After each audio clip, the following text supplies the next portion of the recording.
प्राचीन भारत के मध्य में हिमालय की शांत तलहटी में वल्चर पीक का प्रसिद्ध मठ स्थित है। भोर के सुनहरे रंगों और प्रकृति की फुसफुसाहट में नहाया हुआ यह पवित्र स्थान शांति और ज्ञान का अभयारण्य था।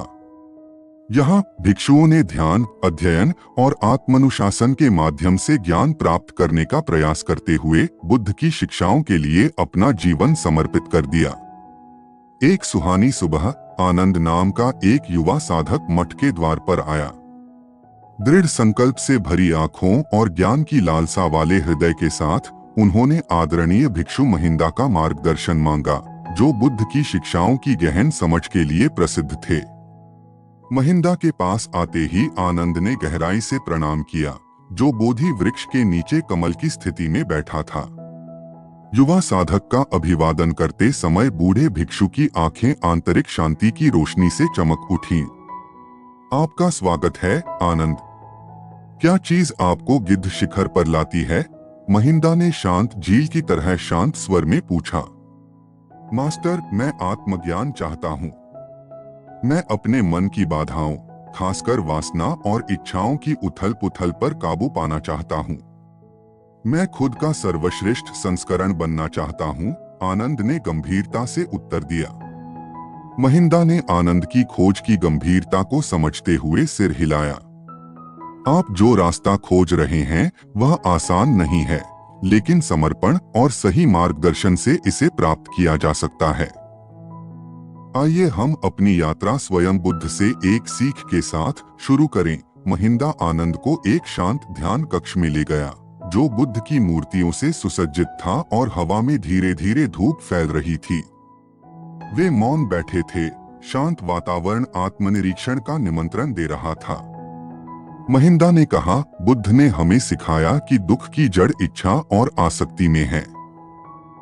इन बाधाओं को दूर करने के लिए हमें पहले उन्हें समझना होगा। वासना और इच्छाएं शक्तिशाली शक्तियां हैं, लेकिन वे क्षणिक हैं और अक्सर पीड़ा का कारण बनती हैं। आनंद ने प्रत्येक शब्द को आत्मसात करते हुए ध्यान से सुना। महिंदा ने आगे कहा, बुद्ध की शिक्षाओं में से एक जो इसे संबोधित करती है वह प्रलोभन देने वाले मारा की कहानी है। महिंदा ने कहानी सुनाई। अपने ज्ञानोदय की रात सिद्धार्थ गौतम, जो बुद्ध बने, बोधि वृक्ष के नीचे बैठे थे। इच्छा और मृत्यु के अवतार मारा ने उसका ध्यान भटकाना चाहा। मारा ने सिद्धार्थ को लुभाने के लिए अपनी खूबसूरत बेटियों को भेजा, लेकिन वह उनकी माया को देखकर शांत रहे। इसके बाद मारा ने राक्षसों की अपनी सेनाओं के साथ हमला किया, लेकिन सिद्धार्थ की शांति और करुणा ने उनके हथियारों को फूलों में बदल दिया। अंत में मारा ने आत्मज्ञान के अपने अधिकार को चुनौती दी। सिद्धार्थ ने पृथ्वी को छुआ और उसे अपने अनगिनत पिछले जन्मों के पुण्यों का साक्षी बताया। पृथ्वी कांप उठी और मारा गायब हो गया। यह कहानी हमें सिखाती है कि प्रलोभन और इच्छाएं केवल भ्रम हैं, हमारे वास्तविक उद्देश्य से ध्यान भटकाते हैं। सचेतनता और समझ विकसित करके हम इन भ्रमों को देख सकते हैं और अपने रास्ते पर स्थिर रह सकते हैं। कहानी के बाद महिंदा ने माइंडफुलनेस प्रथाओं की एक श्रृंखला के माध्यम से आनंद का मार्गदर्शन किया। उन्होंने सचेतन सांस लेने से शुरुआत की, प्रत्येक सांस के अंदर और बाहर आने पर ध्यान केंद्रित किया। महिंदा ने समझाया, माइंडफुलनेस इच्छाओं पर काबू पाने की नींव है। जब हम पूरी तरह से मौजूद होते हैं तो हम अपने विचारों और भावनाओं से जुड़े बिना उनका निरीक्षण कर सकते हैं।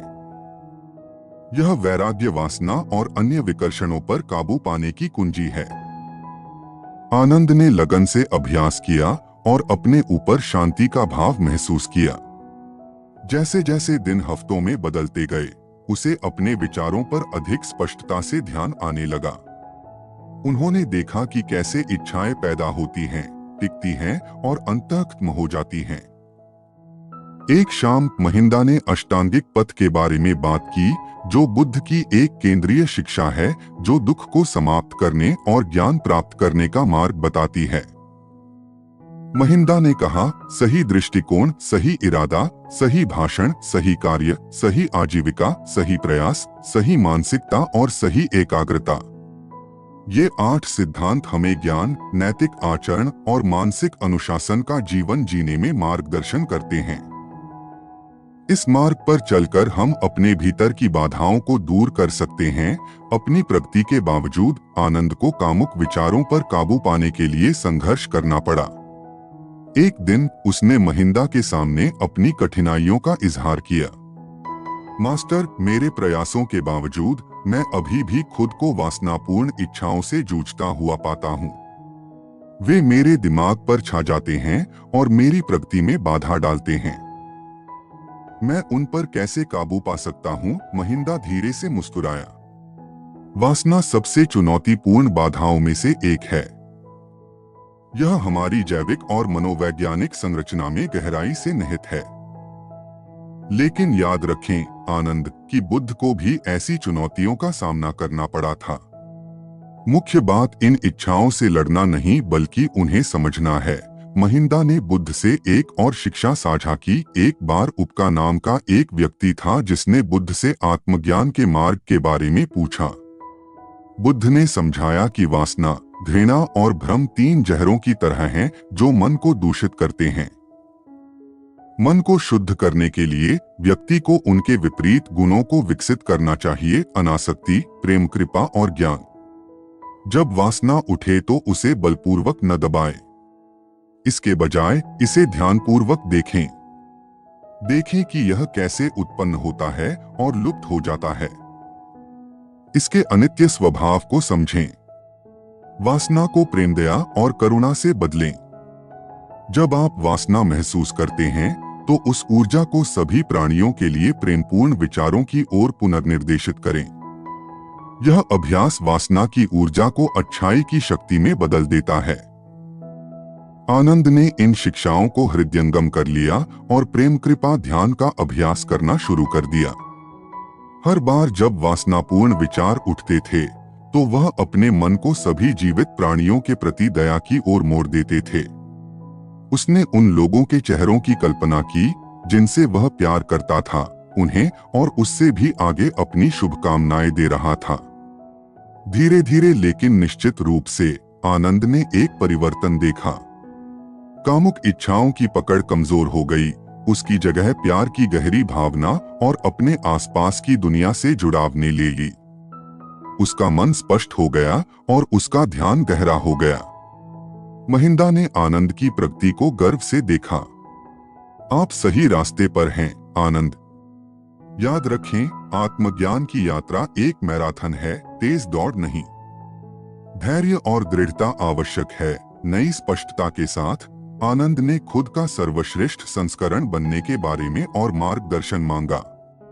महिंदा मुस्कुराया, यह जानकर कि यह बुद्ध की शिक्षाओं का सार था। महिंदा ने समझाया, खुद का सर्वश्रेष्ठ संस्करण बनने के लिए आपको 6 पारमिताओं या पूर्णताओं को विकसित करना होगा। ये हैं उदारता, नैतिकता, धैर्य, ऊर्जा, ध्यान और ज्ञान। हर एक दूसरे पर निर्माण करता है, जिससे चरित्र की पूर्णता और ज्ञान की प्राप्ति होती है। आनंद ने इन सिद्धियों का अभ्यास करने के लिए खुद को प्रतिबद्ध किया। उन्होंने अधिक उदार बनकर अपना समय और संसाधन जरूरतमंदों को देना शुरू किया। उन्होंने नैतिक उपदेशों का सख्ती से पालन किया और यह सुनिश्चित किया कि उनके कार्य हमेशा नैतिक और दयालु हों। उन्होंने धैर्य का अभ्यास किया, विशेषकर स्वयं के साथ, यह समझते हुए कि प्रगति में समय लगता है। उन्होंने अपनी पढ़ाई और ध्यान में बहुत ऊर्जा लगाई, हमेशा अपनी समझ और दिमागीपन को गहरा करने का प्रयास किया। ध्यान के माध्यम से उन्होंने दुनिया और उसमें अपनी जगह को अधिक स्पष्टता के साथ देखकर ज्ञान विकसित किया। साल बीतते गए और आनंद का परिवर्तन गहरा था। वह करुणा, ज्ञान और आंतरिक शांति का आदर्श बन गए थे। हालांकि जीवन में उसके लिए एक अंतिम परीक्षा थी। एक दिन एक खूबसूरत महिला शरण और मार्गदर्शन की तलाश में मठ में पहुंची। उसकी उपस्थिति ने आनंद के भीतर लंबे समय से भूली हुई इच्छाओं को जगाया। उसने महसूस किया कि पुराने संघर्ष फिर से उभर आए हैं, जिससे उसकी सारी प्रगति नष्ट होने का खतरा पैदा हो गया है। आनंद ने महिंदा से सलाह मांगी, जिसने धैर्यपूर्वक सुना। मास्टर, मुझे एक बार फिर वासना की पकड़ महसूस हुई।